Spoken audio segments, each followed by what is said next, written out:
With unemployment stuck above 9%, the president has taken heat for his stewardship over the economy. But General Electric CEO Jeffrey Immelt recently came to the president's defense, and he squared the blame on companies. Listen to this. The people that are part of the business sector, the people in this room, and all of our colleagues, we have to stop complaining about government and get some action underway. There's just no excuse today for lack of leadership. So let's get with it. Get to it, business. What's the matter with you? Well, Jeffrey Immelt talks a big game, but will he walk the walk? Today, his company posted a whopping $3.7 billion earnings in the second quarter, yet only recently did he announce he would add 15,000 jobs to the U.S., yet he hasn't added any yet. So here to discuss are the freedom fighters, Fox Business anchor Tracy Burns, Democrat strategist Tara Dowdell, and Director of Economic Research for the Reason Foundation, Anthony Randazzo. Let's start, Tracy. One of the things that I also want to add to this business about Jeff Immelt, he says businesses, you step up, you do your part, and yet not only, of course, we know GE paid no federal U.S. taxes last year, but they also have the most cash of any corporation by 4 times. They have $82 billion in cash. So where's the step up from Jeffrey Immelt? Well, and to make matters worse, he employs more people overseas than he does here in the U.S. This is for the past 5 years. So he's doing nothing for the U.S. economy at all. Look, he falls victim to the same thing that everybody else in this country falls victim to.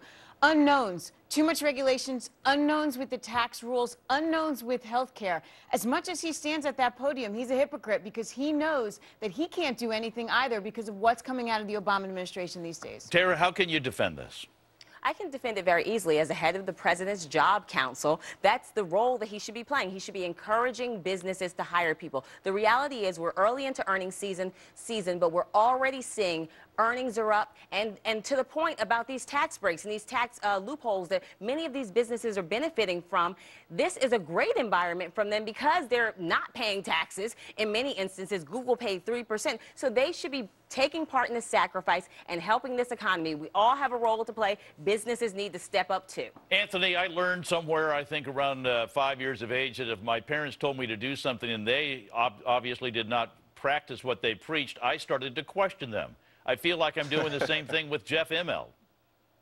Well, you know, the thing here is that if Immelt was not a part of the President's Job Council, this would just be another private sector individual encouraging other companies to hire, and he wants there to be a robust economy just like every other company because that helps their profits. So I don't know how much of a hypocrite he's being. What we do need to pay attention to, though, is that he's not just saying this is the head of GE. This is as if this is the White House saying this. It's the White House encouraging people to go out there and hire, but they're not doing anything to help businesses hire, like just cut corporate taxes altogether. If GE isn't paying taxes anyway, if businesses aren't paying taxes anyway, the big corporations, why even have the corporate taxes? Those are actually hitting small businesses.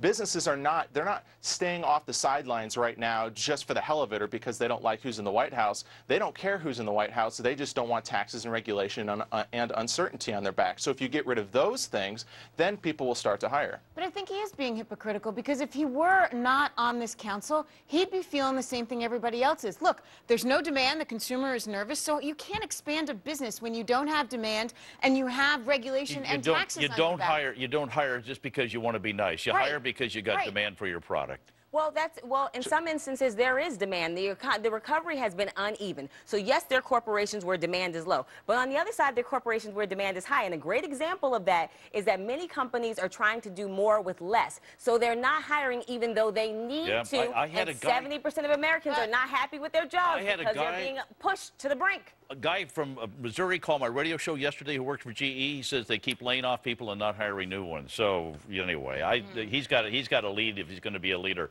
Meantime, foreclosed homes are weighing down the housing market. So what's the government to do? Well, the Obama administration now mulling the notion of taking properties foreclosed by FHA off the market and renting them instead. So what kind of landlord would Aunt Fanny and Uncle Freddie be? One that would lose taxpayers' money, I suspect. But Tara, what do you make? What do you make of the idea of they got 60-some thousand homes? Right. Is it time for them just to go ahead and start renting to people? Absolutely. They should have done this a long time ago. Remember, the government is already in the rental business. They partner with private developers all the time through the low-income tax credit program, right, the new market tax credit program, both of which are very successful public-private partnerships. I've done that as an owner in Section 8 housing, and I got my check from the government and everything else, but I ran the property. I dealt with the tenants. I leased the units to them. The government didn't have to set up another bureaucracy. Well, I think that's the model that they're looking at, because they're going to base this on what's working. And we all have to admit, the new market tax credit program has led to development, especially in urban the house environments. market is in utter disarray. Nothing is why we have to move the inventory. Nothing is working. That stupid first-time home buyers credit just pulled sales in. It completely disrupted the market totally. Home prices are the lowest they've been. No one is out there buying because they believe home prices are going to continue to fall, and no bank wants to lend to anyone because of the things we just talked about. Regulation, uncertainty going forward, and people just can't get the money to move this. Anthony, jump in here. Are you, what do you think of being the government getting a land, doing something with these properties? Otherwise, they're just going to rot.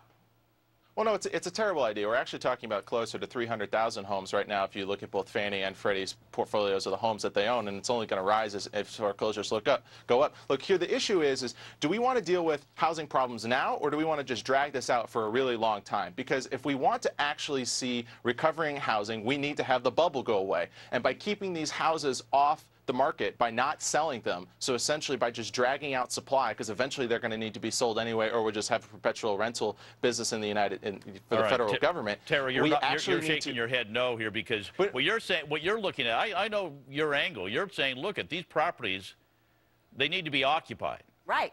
And the reality is the rental market is strong in many of the markets where the housing market is weak. But do you want the government to set up a renting division? They're already doing that. So the infrastructure is already in place through the programs that they have through HUD and several other government programs, where that's actually one of the things that they do fairly well. People are trying to buy foreclosed homes. They're trying, but they can't, because the administrative BS you have to go through to get that home is putting people on the street. They got to go buy something else. The free market would buy these homes if they could just figure themselves out of the box. There's a lot of impediments to getting this market going.